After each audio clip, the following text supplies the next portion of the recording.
It's my pleasure to introduce to you today the second presenter in the 9th annual Faculty Chalk Talk Lecture Series. Lucas Swain is an associate professor of government at Dartmouth.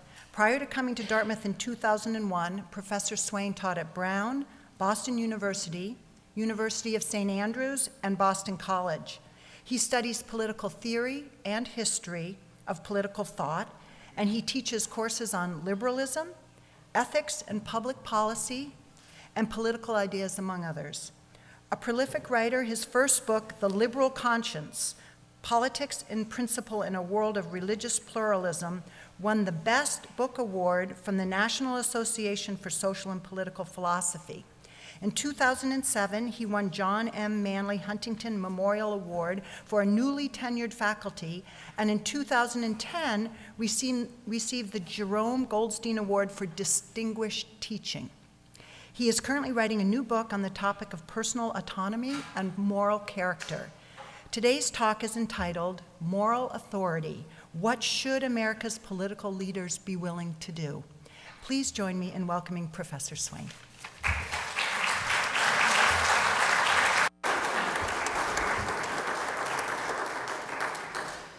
Well, I'd like to thank Martha Beatty for that very nice introduction, and I'd also like to thank all of you for coming today. We have many distinguished alumni here, some students, friends of the college, family members,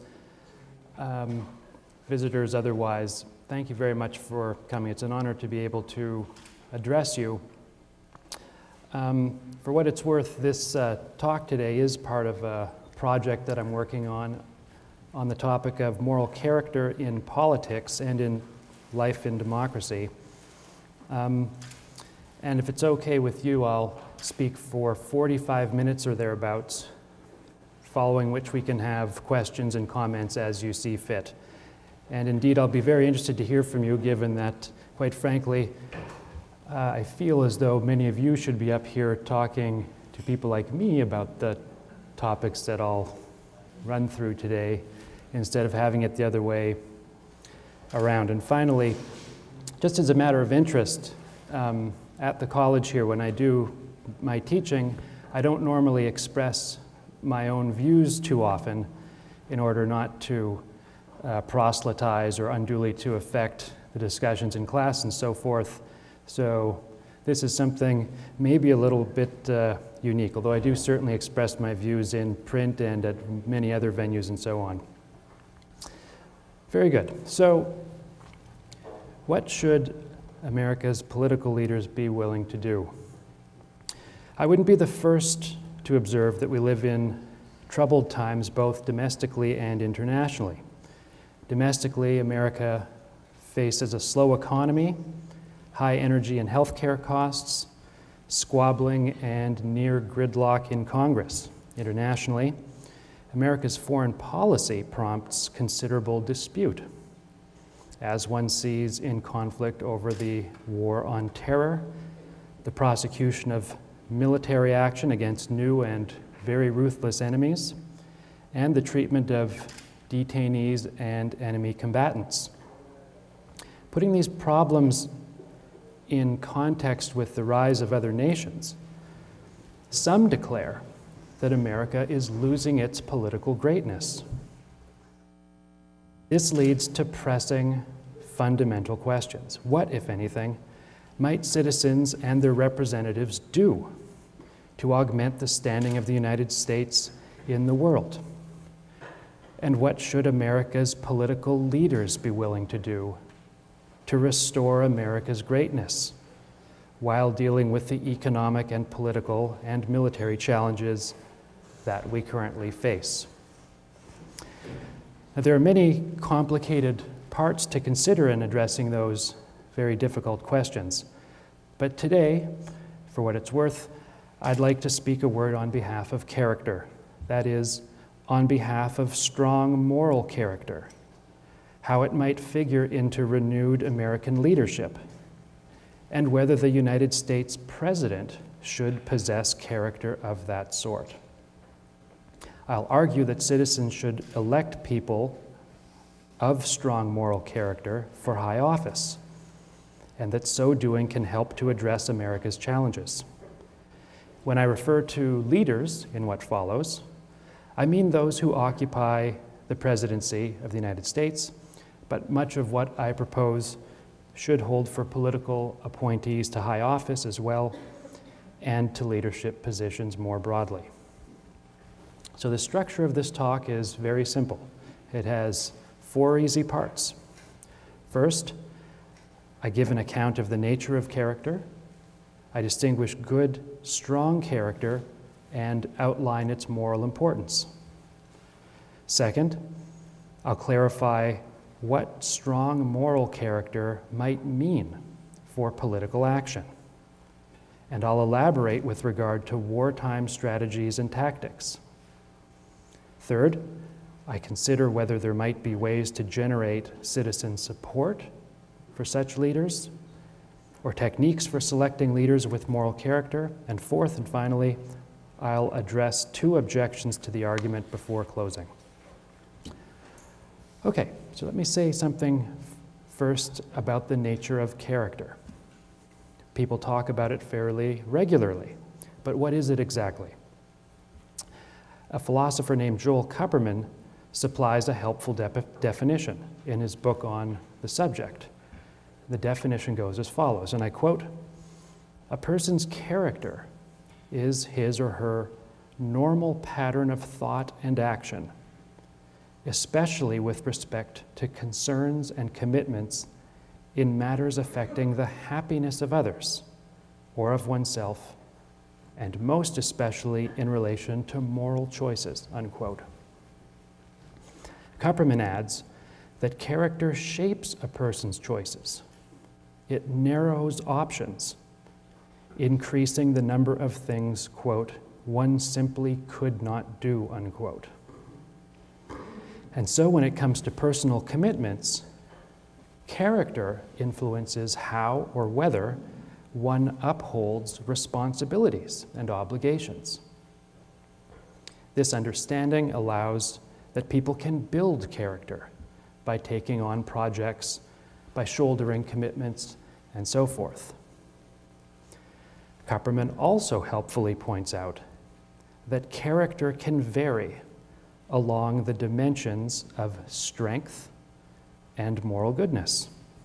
That is, a person's character can be stronger or weaker, as well as morally better or worse. Strong character, he suggests, is robust against, quote, "pressures, temptations, and expectations," unquote, whereas those with little to no character are morally unreliable. Strength of character isn't the same as good character, however, and interestingly, the deeply wicked possess strong character, but their character is bad. So then, building on Kupperman's analysis, consider, if you will, some of the central components of moral character, by which I mean character that's morally good. Now, it's not my purpose today to try to outline each and every feature of moral character. And moral character can take form in various kinds of personalities. But it does seem that some elements of moral character are essential to it. These include dispositions to be truthful, and trustworthy, to be ready to uphold rightful commitments, and to refrain from acting in cruel ways. That is to say, moral character consists in dispositions to behave in basically moral ways. And some elements of character of this kind pertain to a person's role as a citizen as well. Moral character for citizens of democracies entails tolerance and respect for fellow citizens and a concern for justice. So with this in view, I would propose, it seems quite reasonable to suggest that someone with strong moral character has robust dispositions to act morally, even when they're tempted or pressured to act against their ethical inclinations. And it's fitting, furthermore, that for such a person, the power of the disposition to act morally will increase the more morally significant the situation, if you hold all else equal. To put it slightly differently, the weightier a violation, the less one will be inclined to do it if one has strong moral character. By way of an example, consider lying. Someone with strong moral character will be sturdily inclined not to lie to others, with the inclination increasing in robustness the bigger the lie would be.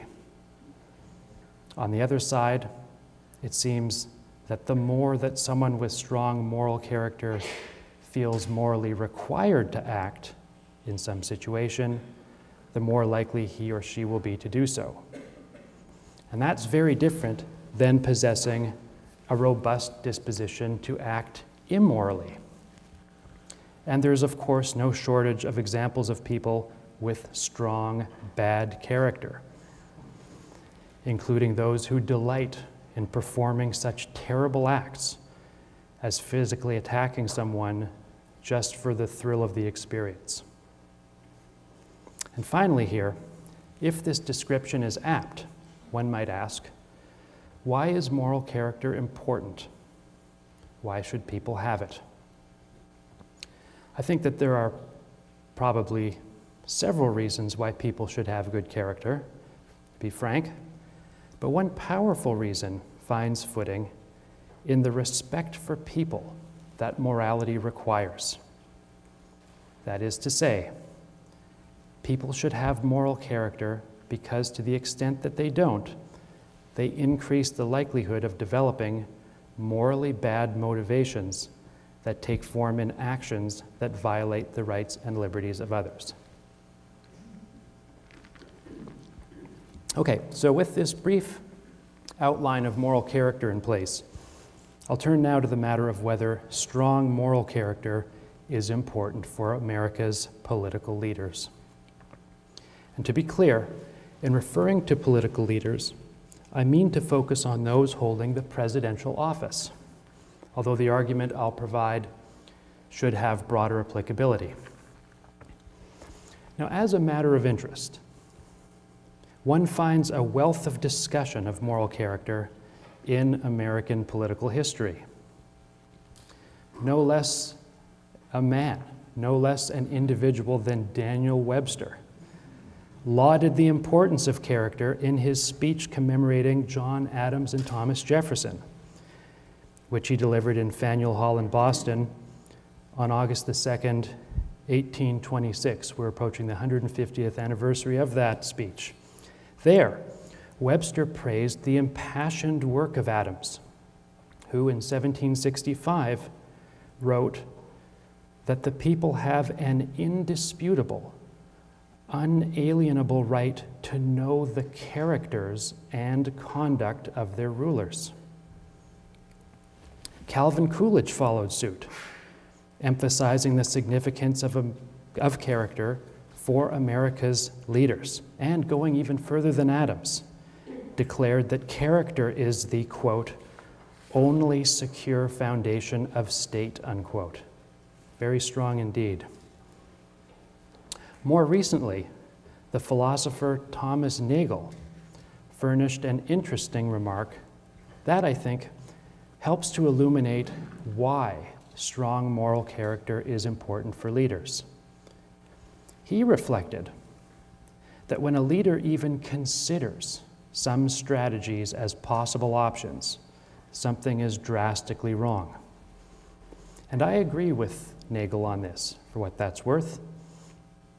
The serious consideration of certain political strategies and tactics indicates something lacking in the character of the leader, as in cases where he deliberates whether to order his military to perform such extreme actions as starving a foreign population, or unleashing a disease upon them, or firebombing civilians.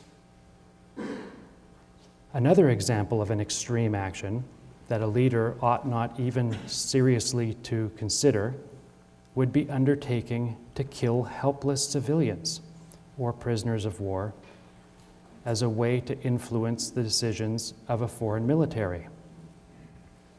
Yet another would be deliberately using cruel or indiscriminate weapons, such as cluster bombs or landmines, to terrorize a foreign population.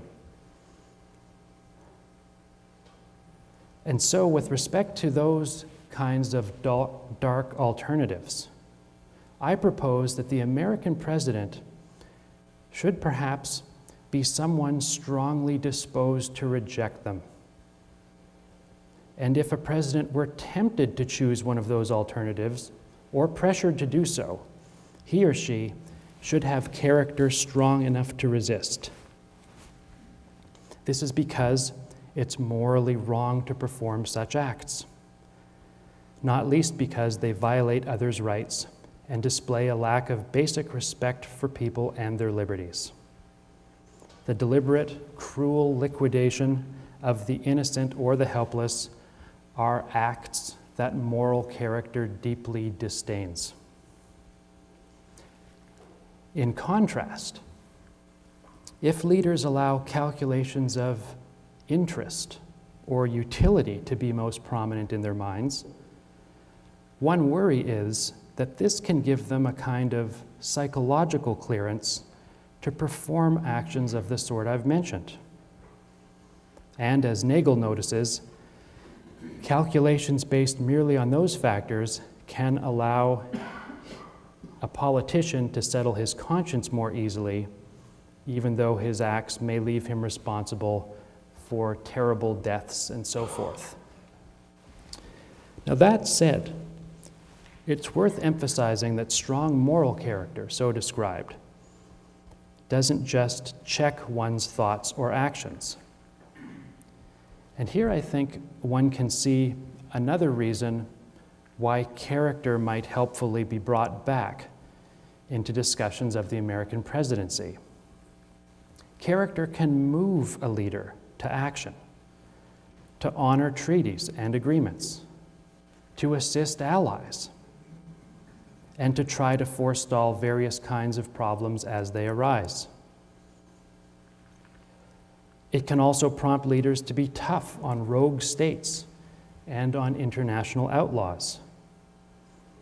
By the same token, advocacy of strong moral character for leaders doesn't entail any activist role for government. It's worth noting. So the view that I offer here is fully consistent with the understanding that government's role must be limited and that grand social planning often is not appropriate or workable. So I'd like also to say here that there may surely be some special elements of character that are important for leaders to possess, which aren't clearly within the core of moral character that I've described, or just not as important for average citizens as they are for leaders. These include, for example, being decisive, or being courageous, or fair-minded. Further, to the extent that the American president is a statesperson, he or she will do well to be intelligent and skilled in practical affairs, and flexible, and charismatic, and persuasive, and other things, deft in negotiations, learned, and so forth. Good judgment is also very important for a leader, given that judgment helps one to reach conclusions while being sensitive to moral complexity and competing considerations. Preparedness to compromise is another such character trait. There's no intrinsic or necessary conflict between a leader's decisiveness and the willingness to compromise, just as being prepared to compromise doesn't imply that someone lacks strong moral character.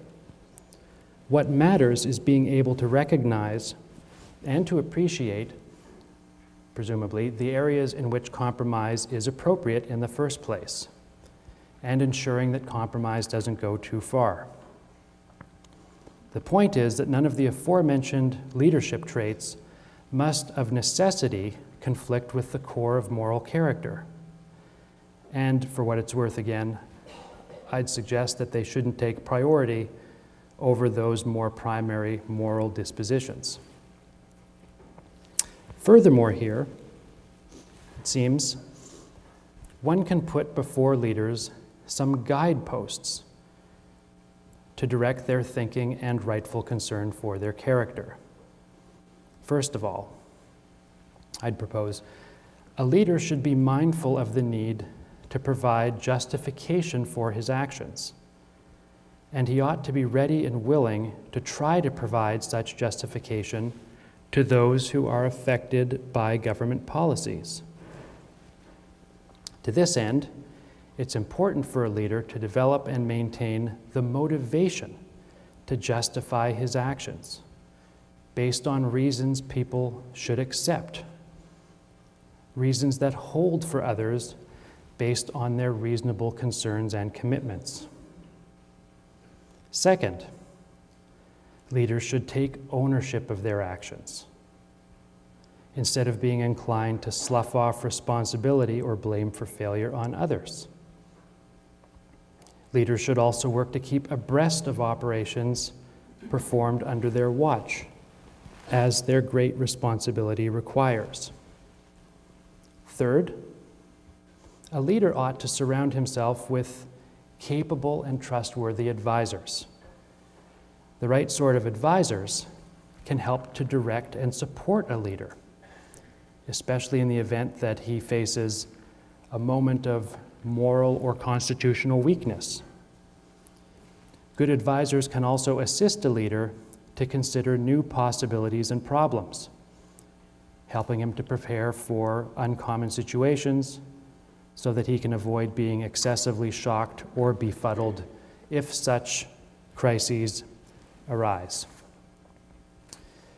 Now, it must be acknowledged that America's leaders have responsibilities that ordinary citizens do not, and I'm happy to acknowledge that. That's important.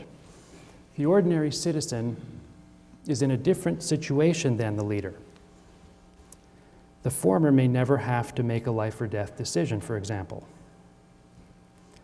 And average citizens don't have to consider whether to order foreign strikes on military positions that could result in tens of thousands of fatalities.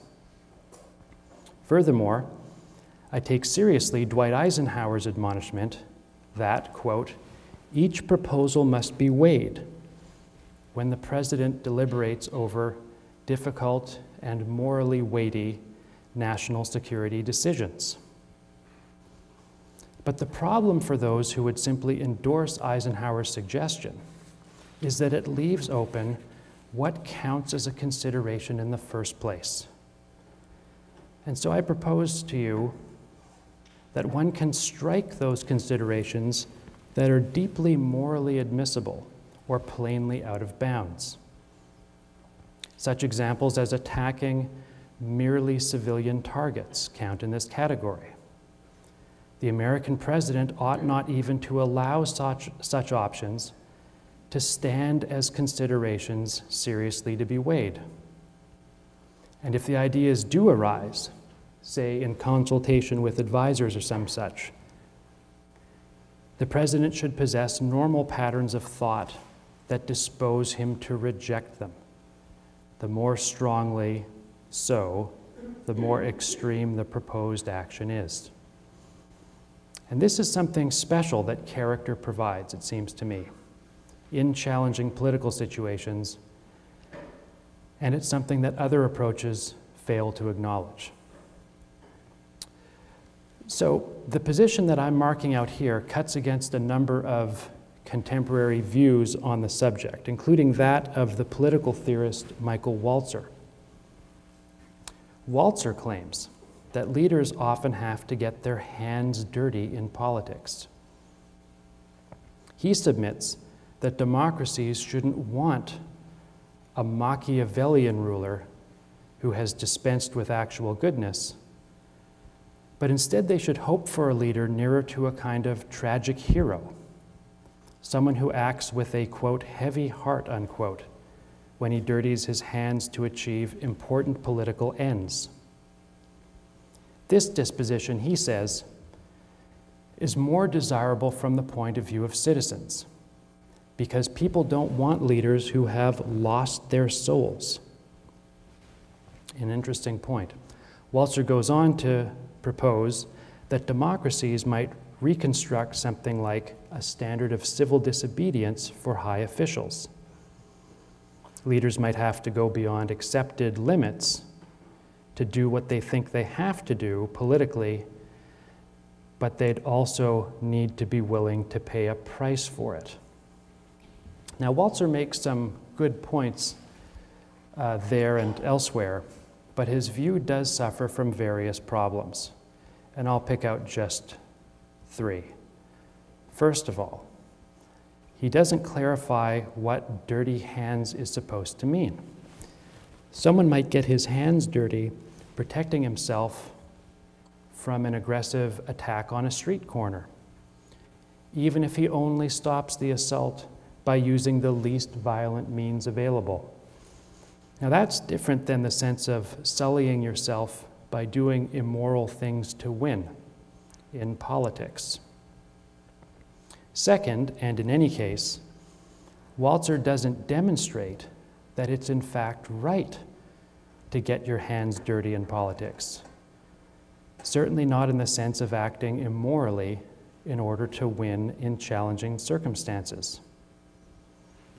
Third, Walzer's idea of civil disobedience for political leaders, or a standard thereof, is decidedly unhelpful. And I say this because it perpetuates the unsound relationship that democratic citizens have had with regard to morality and the political realm, whereby the people cry for action in the name of their interest on the one hand, and yet castigate their leaders as villainous crooks on the other. And this is to say nothing of how unfair it would be for Americans to agree that their leaders may need to commit deeply immoral acts on their behalf, but then to expect the officials to be held accountable and even punishable after the fact, as a standard of civil disobedience implies. Good. So far I've provided an outline of moral character, and I've suggested that strong moral character is important for America's leaders. I move now to the third of the 4 parts. This, whether leaders with good, strong character could actually muster support among citizens, and the small matter of how an electorate might actually select such people for office. So as an initial point here regarding citizen support, the approach that I advocate has, I think, the potential to unite a citizenry under its leadership in the right ways and for the right reasons. Leaders with good, strong character could help to minimize, or at least to mitigate, the high levels of mistrust and the low levels of confidence in government. And indeed, the approach I'm advancing, I think, holds promise for a morally better version of patriotism. Second, an approach of this kind could bring more foreign countries on board with the project of liberal democracy, helping to build support for institutions that foster and express sound democratic values. Indeed, many states and nations could come to better support democratic values if the main protagonists in public life were not hypocritical or negligent or otherwise compromised by, quite frankly, pretty grave character defects. Now, it could well be the case that some citizens just won't want a leader with strong moral character, But the fact that some citizens mightn't desire such a leader is no objection to the case. After all, the argument I've given so far is normative. People should want leaders of the sort I've characterized, given the arguments provided. Those leaders can stand as bulwarks against immorality and ignobility, even during difficult periods when large vocal parts of the population scream for extreme immoral actions against other states and nations.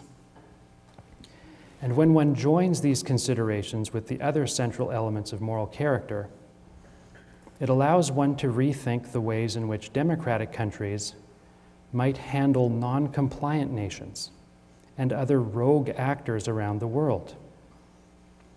One morally permissible and perhaps worthwhile strategy would be for leaders to perhaps be less predictable in dealing with rogue actors. In any event, while it's doubtless important to analyze and to try to forecast how rogue countries and non-state organizations will behave, that's a very different matter than thinking or arguing that America's leaders need to be ready to behave as the outlaws do, or proposing that the president should be willing to engage in deeply unscrupulous acts on our behalf. In short, a leader with strong moral character will be constrained in some ways, but free and perhaps also disposed to think of new ways to handle problems, which could in turn yield broader support for the leader, for the country, and its institutions. Democracies repeatedly affirm their demand for strong leadership, after all. This call could be met by joining moral strength with effectiveness, an idea that I think, quite frankly, is worth serious reconsideration. Of course, I don't wish to downplay the importance of institutional and legal constraints on high officials' behavior. Those frameworks are essential, and the thesis that I advance is entirely compatible with institutional checks on offices of leadership and controls on the behaviors of the people within them. Furthermore, there's cause for optimism that democratic citizenries might be receptive to the thesis advanced here. First of all, electorates seem to give considerable scrutiny to the character of politicians prior to their election or their appointment. Second, democracies nearly all boast of the character of their founders in the mythological elements of their past. This is presumably a reflection of a country's aspirational values. And those values can influence citizens' ideas and attachments, as well as their behaviors. Third, it's interesting that a considerable number of American voters become irked or even angered when presidential candidates flip-flop on issues. The anger over flip-flopping testifies to dissatisfaction with indecisiveness and weakness in candidates, it appears, and with the failure of politicians to stick with their commitments and their convictions. And so each of these features has natural affinities with moral character. Fourth, many citizens become angry when they find out that some high official has broken an important trust. This, too, recommends the idea that citizens have moral expectations of their leaders. Fifth, and finally here, many voters seek leaders who attend church and who express sincere religious faith. Presumably, it's not just identification issues driving that phenomenon, but also partly the elements of moral character that authentic religiosity is supposed to provide. On the question of how citizens might select leaders of the kind I've discussed, I do acknowledge that this is a difficult problem and a pressing one. It might be, in fact, it is quite hard for people to distinguish between, say, presidential candidates who possess strong moral character as opposed to those who do not. However, I note for your interest that some recent empirical work casts light on the prospects of democratic citizens better choosing leaders with good character. The research in question tends to look at how much character matters to citizens in primary and in general elections, and the work there is informative. But additionally, I think one can identify some sensible, reasonable points to assist citizens' efforts to better discern the character of potential leaders. First of all, citizens shouldn't readily accept the pronouncements of candidates proclaiming their good character.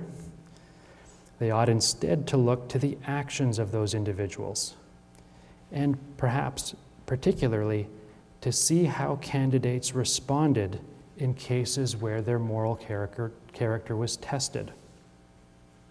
Second, electorates will do well to try to discern whether candidates are sincere and whether the candidate's speech corresponds with their actions and motivations in appropriate ways.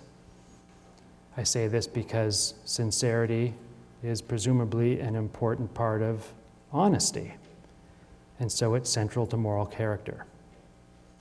As a third point, citizens could be a bit more mindful and reflective about candidates' character defects and take opportunities to discuss more carefully whether someone is unsuited for leadership due to character problems or because of a seeming lack of character altogether.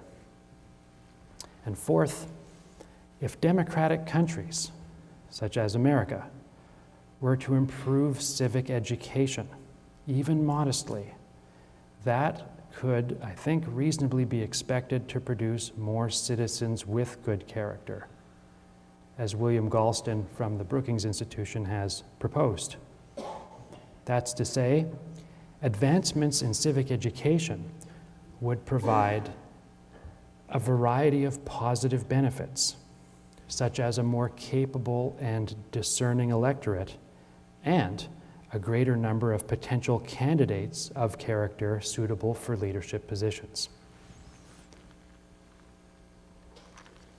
Good. Okay, so I'd like finally now to address two quick objections to the argument that I've made prior to concluding. First objection. So one might contend, as some do, that it actually matters very little what kind of moral character a political leader has.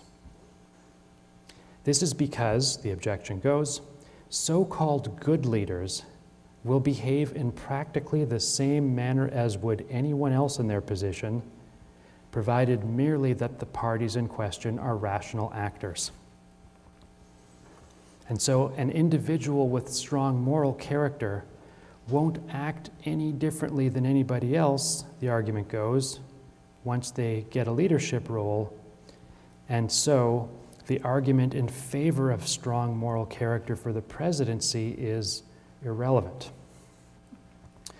So in response to this objection, first of all, I think what it posits is just not plausible.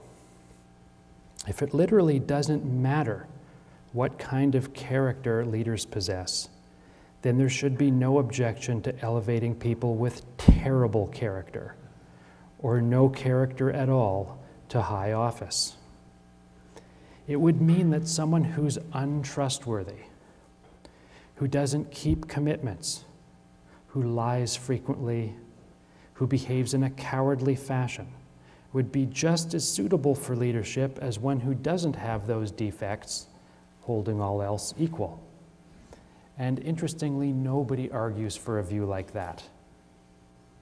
In addition, there are selection effects at work with respect to those who win leadership positions, inasmuch as electorates choose leaders based partly on the character that the candidates are thought to possess. So the group of people from whom leaders are chosen is non-random, in other words. And it makes the notion that character doesn't matter for America's leaders artificially easier to defend. Okay, so that's the first objection. And here's a second quite popular one, which one hears, and it takes shape out of the thought that there's a difference between morality inside an established democracy and morality in the international realm.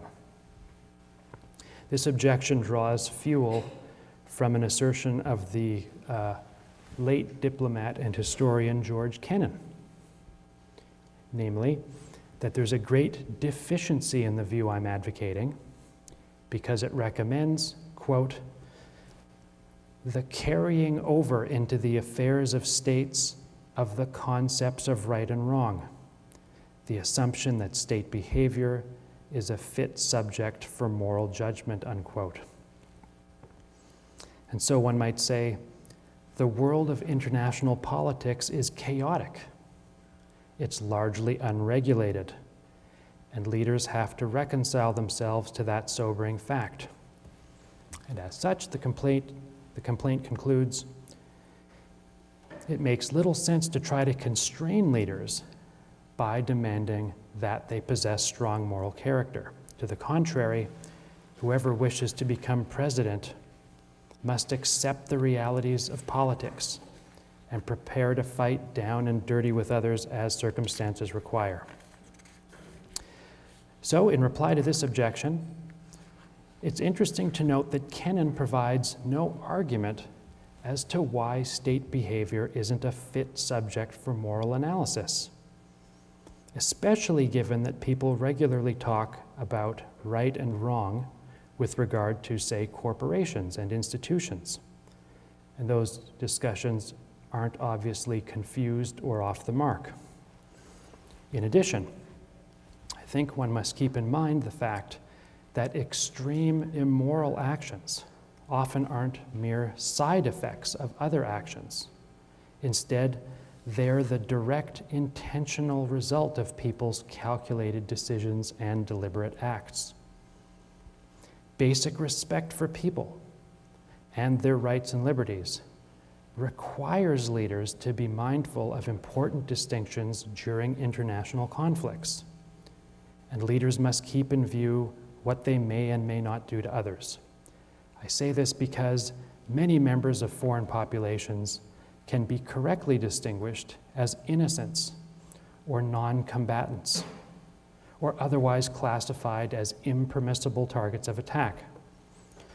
Those people neither deserve harsh treatment, nor do they warrant subjection to terrible weaponry that, say, continues to kill and maim after combat operations end.